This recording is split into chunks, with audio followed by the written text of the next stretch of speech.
नमस्ते मित्रों, स्वागत है आप सबका।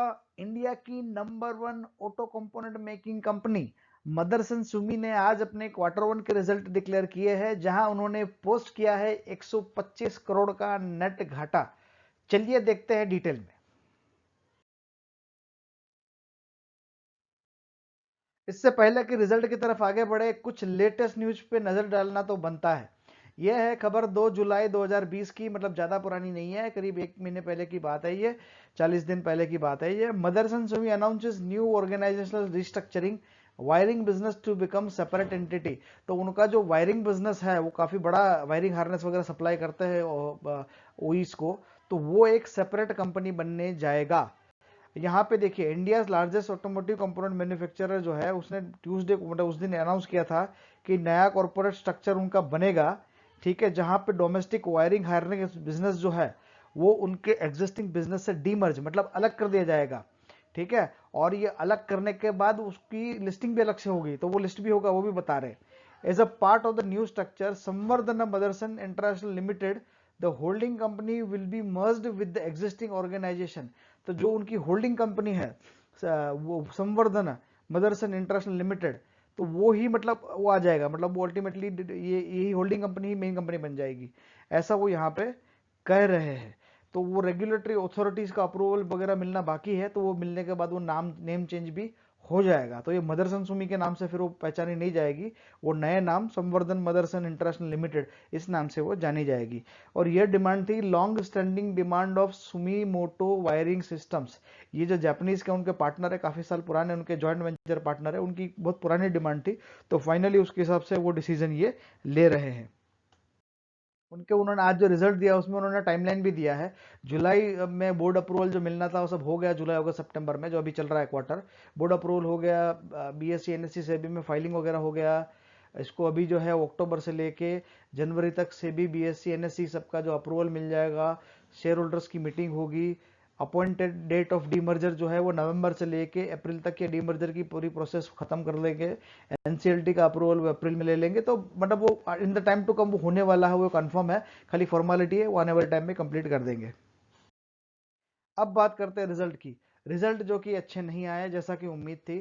4 कॉलम के अंदर रिजल्ट दिए हैं। ये जून क्वार्टर के रिजल्ट है, ये मार्च क्वार्टर के रिजल्ट है, ये जून क्वार्टर है पिछले साल का, और ये 19-20 साल भर के फिगर है। 4 कॉलम में फिगर दिया है। इनकम में की बात करें तो जैसा कि उम्मीद थी, रिजल्ट बहुत ही खराब आया है इनका। जहां पिछले क्वार्टर में 2016 करोड़ की इनकम हुई थी, जहां पिछले साल सेम क्वार्टर में 1860 करोड़ की इनकम हुई थी, इस क्वार्टर में सिर्फ 454 करोड़ की इनको इनकम हुई है, जो एक चौथाई इनकम से भी कम है, पिछले क्वार्टर की इनकम से ज्यादा। अब ये सप्लाई करते हैं जो मटेरियल है वो ऑटोमोटिव कंपोनेंट्स, जो भी बड़े बड़े हैं, मारुति हो गए, टाटा हो गए, उन सबको ये सब सप्लाई करते हैं, और उन सबके ही प्रोडक्शन बंद थे काफी टाइम तक। तो सीधी बात है कि इनके बिजनेस पे भी इम्पैक्ट आएगी, तो उनको वो इम्पैक्ट यहाँ पे आई है। एक्सपेंस फ्रंट की बात करें तो 632 करोड़ के इनके एक्सपेंस रहे हैं इस क्वार्टर में, जो पिछले क्वार्टर में 1530 करोड़ के आसपास थे। यहाँ पे कटौती हुई है। हालांकि ये कटौती इतनी ज़्यादा है कि ये अल्टीमेटली ग्रॉस लॉस ही हुआ है। जहां पिछले क्वार्टर में इनकम हुई थी 454 करोड़ की, वहां एक्सपेंस हुए हैं 633 करोड़ के आसपास। यही कारण रहा कि जो उनका लॉस प्रॉफिट जो है वो लॉस में कन्वर्ट हो गया। काफी टाइम बाद ये कंपनी लॉस में आ गई है इस क्वार्टर में, जहां उनको 178 करोड़ का ग्रॉस लॉस हुआ है। ठीक है, अभी टैक्स वगैरह की इम्प्लीकेशन बाकी है। हालांकि टैक्स के फ्रंट पे उनको कुछ डिफर्ड टैक्स का क्रेडिट मिला है, तो उसके चलते ये घाटा जो है वो थोड़ा कम हुआ है। और फाइनली इस क्वार्टर का जो उनका लॉस है वो घट के 125 करोड़ पे आया है। तो मदरसन सुमी का फाइनेंशियल ईयर 2021 का फर्स्ट क्वार्टर का जो है वो लॉस रहा 125 करोड़ का, जैसा कि हम यहाँ पे देख पाए हैं। पिछले क्वार्टर में ये 386 करोड़ का प्रॉफिट था। पिछले साल सेम क्वार्टर में 172 करोड़ का प्रॉफिट था। पिछले साल भर की भी बात करें तो मोटा मोटा 900 करोड़ के आसपास का यहाँ पे हमको दिख रहा है। 900 करोड़ का उनको नेट प्रॉफिट हुआ था। इस बार ये 125 करोड़ का घाटा इनको इसी क्वार्टर में हो गया, तो इससे रिकवरी आने में उनको काफी टाइम लगेगा, और इसके ईपीएस पे भी इनको काफी हद तक मार पड़ेगा, क्योंकि ये भी ड्रास्टिकली कम होने वाला है। ये आप देख पा रहे हो, क्योंकि ये 900 करोड़ पे पहुंचने के लिए अगर इनके 3 क्वार्टर बहुत अच्छे भी गए, तब भी उनको ये अचीव करने में थोड़ा तकलीफ होने वाला है। इनका बेसिक ईपीएस जो है वो घट के 0.40 पे आ गया है, जो पिछले क्वार्टर में 1.22 था, पिछले साल सेम क्वार्टर में 0.54 था। साल भर का उनका 2.85 का ये था, लेकिन अभी जिस तरह से अभी परफॉर्मेंस इनका रहा है तो ऐसा लग रहा है कि शायद ये कम होगा। हो सकता है कि इस साल जो है वो 1.5 से 2.5 के बीच में कहीं पे रह सकता है, 2 के आसपास रहने की अभी उम्मीद, अभी तो लग रहा है कि इतना रहेगा। टोटल इनकम की बात करें तो इनकी ग्रोथ जो है ये, क्योंकि ये मार्केट की लीडर कंपनी है, शानदार शानदार इनका परफॉर्मेंस रहा है।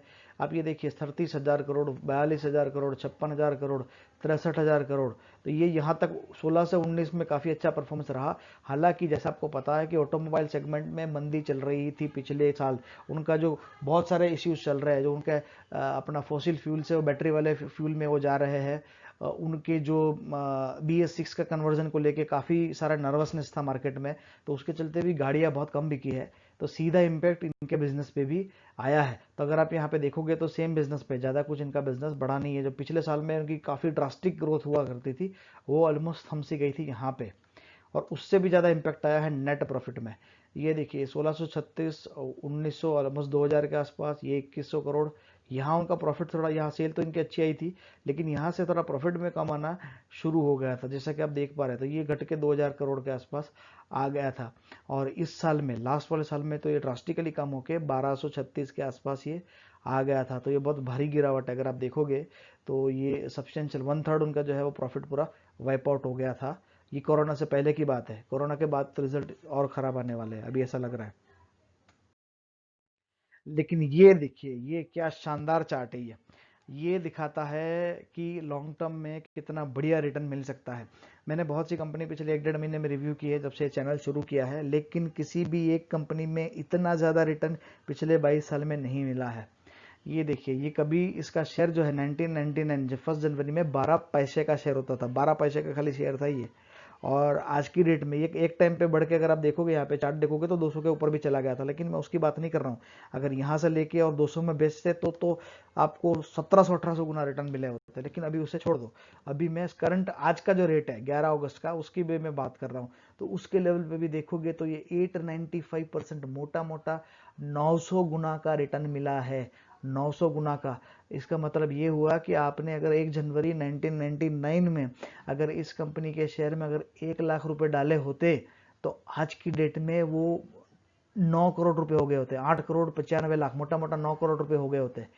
1 लाख का सीधा 9 करोड़, ये लेवल के रिटर्न इस कंपनी ने दिए हैं। और ये मत भूलिए कि मैं डिविडेंड की बात नहीं कर रहा हूँ, डिविडेंड की इनकम जो आती है यहाँ पे देखिए 1.44 का या 1.5% के आसपास का रिटर्न है, तो ये भी अच्छी खासी अमाउंट है। अगर इसे भी गिन लोगे जो साल ब साल उनको मिलता ही रहा होगा, तो हो सकता है कि 1000 से भी उसका ऊपर चला जाए उसका रिटर्न। तो ये बहुत ही शानदार इसको रिटर्न जो है वो मिला है।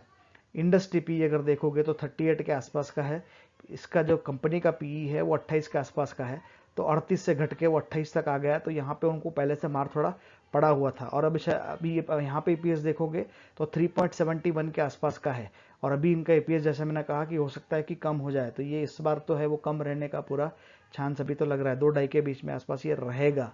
तो ये थोड़ा कंपनी का शेयर जो है, और वैसे भी अभी इनका डीमर्जर चल रहा है, तो डीमर्जर को लेके मार्केट में थोड़ा सा ये सेंटिमेंट्स थोड़ा डाउन रहेगा, तो हो सकता है कि कुछ टाइम के लिए ये शेयर जो है वो अंडर प्रेशर रहेगा, ऐसा भी फिलहाल तो लग रहा है। तो यहीं पर हम अपना वीडियो समाप्त करेंगे। ये वीडियो आपको कैसा लगा हमें ज़रूर बताएं। अगर अच्छा लगा हो तो लाइक करें, कमेंट करें, शेयर करें, सब्सक्राइब करें। वीडियो देखने के लिए बहुत बहुत धन्यवाद।